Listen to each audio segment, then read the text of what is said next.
qofkii salaada hawinta oo daciifsada oo sidii loogu talagalay aan ula imaanin asagana 15 ciqaabood ayaa lagu ciqaabaa 5 adduunka lagula ciqaabaa 3 waa marka uu dhimanayo 3 qabriga ayaa dhexdiisa lagula ciqaabaa 3na marka uu qubuuraha ka soo baxayo adduunka 5 waxyaabood oo lagula ciqaabayo midda koobaad barakada ayaa cimrigiisa laga tirtiraa axadku taariku salaadka dadka la mid ma aha sharaf uu leeyahay malaha ciriiri iyo rafaad ayuu ku jiraa tafash iyo dhib ayuu sheegaa habeen iyo maalin taariku salaadka lacanad allah ku soo degta habeen iyo maalin sidaa darteed ayaa barakada waxaa laga tirtiraa cimrigiisa midda labaad waxaa laga tirtiraa calaamadu ay leeyihiin dadka saalixiinta ah wejigiisa dadka iimaanka leh oo rabbigood rumeeyey tacrifahum bisiimaahum calaamadaha ay leeyihiin ayaa lagu aqoonsadaa siimaahum fii wujuuhihim min athari sujuud salaada raadkeeda ayaa ka muuqata buu dhahay ilaa subxaana wa tacaala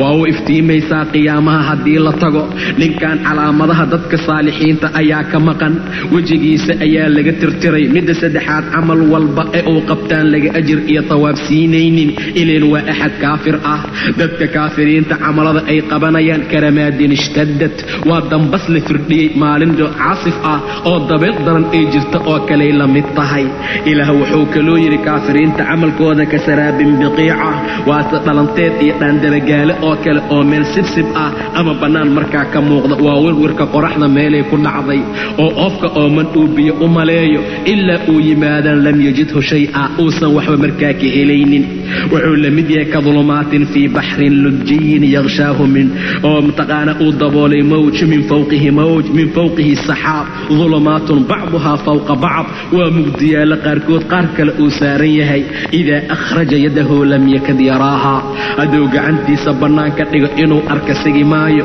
qofkuusan ilaahay nuur u yeelin famaa lahu min nuur assalaatu nuur salaaduna waa nuur nuurkii ayaa ka maqan cimrigiisaa barakada laga tirtiray qiimo iyo wanaag uu leeyahay markaa male camal kasta uu sameeyaan laga ajir iyo thawaab siinaynin midda afaraad kor loogu qaadi maayo ducadiisa samada ilayhi yascadu alkalimu altayib waalcamalu alsaalixu yarfacuh maca daalika camalkiisaan kor loo qaadayn ducadiisaan kor loo qaadaynin haybad iyo sharaf uu leeyahay ileen ma lehe midda shanaad xad iyo nasiib kuma laha ducada dadka saalixiinta ah assalaamun calayna wacalaa cibaadiillaahi alsaalixiin waa dadka masaajidada ku jira waa dadka jiran oo guryahooda iyagoo jiifa dukanaya si fiican ayay u gaaraysaa qabiil hebel ayaa raayay qabiil hebel ayaa badiyoo laga badiyey ayuu qaxwooyinka la fadhiyaa wacalaa cibaadiillaahi alsaalixiin ma soo gaaraysa mana ugu imaanayso ilaa salaada uu wanaajiyo cadaabyaalka asiibaaya marka meydka uu dhimanaya waxay tahay asagoo daliil ah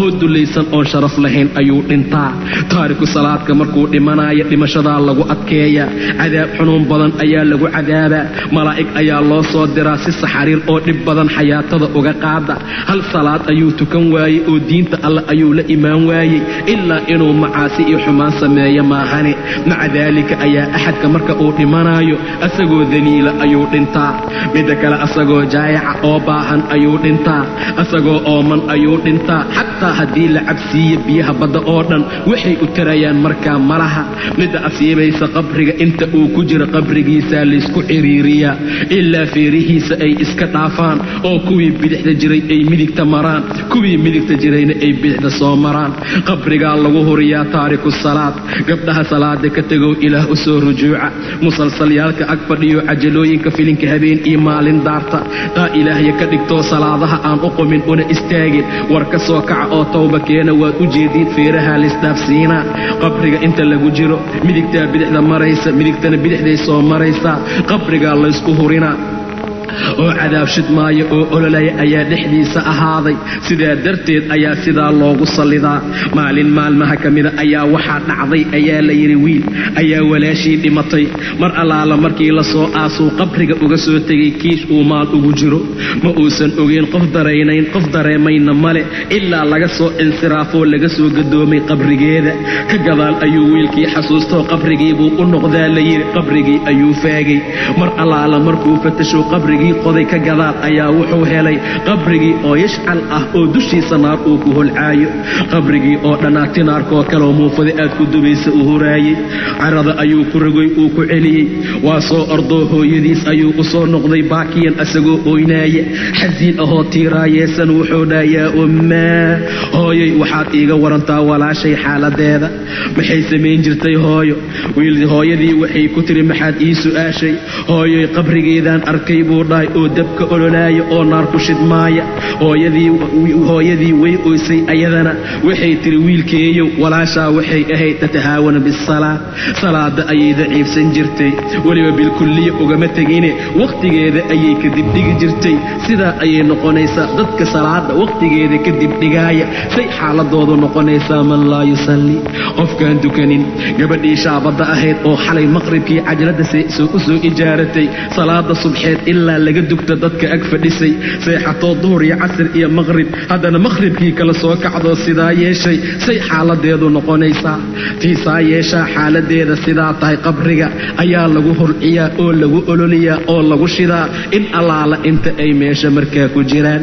midda saddexaad waxay tahay qabriga waxaa lagu salidaa thucbaan iyo abeeso, timihu ay ka dhaceen suntasay ugu badatay darteed, cijiyaalkiisa iyo waxyaabaha uu ku dhibaataynaayo ay aad iyo aad u adag yihiin. aniga abeesaan ahay buu leeyahay, suuraddiisu waa suuradda racdiga oo kale ama mtaqaanaa guguca. rabbigay ayaa isoo amray saad u dayacday salaada inaan kuu dayaco, in sidaa laguu garaaco. xilli walboo xilliga salaada la gaara ayuu u imaanaa. haddaba dhibkaasay leeyihiin dadka taariku salaadiinta ah. rabbi agtiisa qiimo iyo wanaag kuma lehee hala dadaalo, salaadana gadaal ha loo bilaabo. arrimooyinka asiibaaya marka qabriga laga soo baxo mowqifka la keeno, xisaabkaa lagu adkeeyaa. rabbi ayaa u carooda, naarta ayaana la geliyaa. maalinta qiyaama waa imaanayaa asagoo daliil ah oo dulaysan.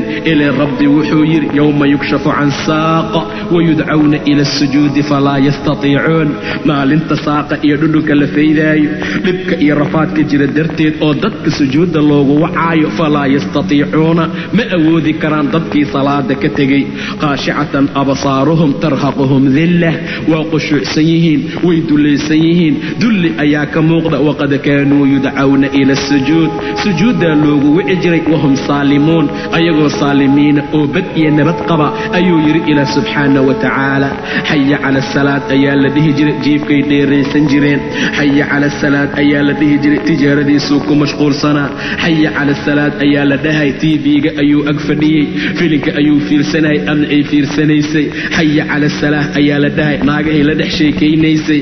xaya cala asalaah ayaa la dhahay, meelo baas ayay fadhisay, tacsiye ayay fadhisay. xaya cala asalaadaa lalahaa, arooskay ka heesaysay. maca daalika ma awoodi karaan ayuu yidhi ilaah subxaana wa tacaala. saasaa markaa lagu bixinaa maalinta qiyaamaha. mowqifka marka la yimaado xisaabtankaa lagu adkeeyaa.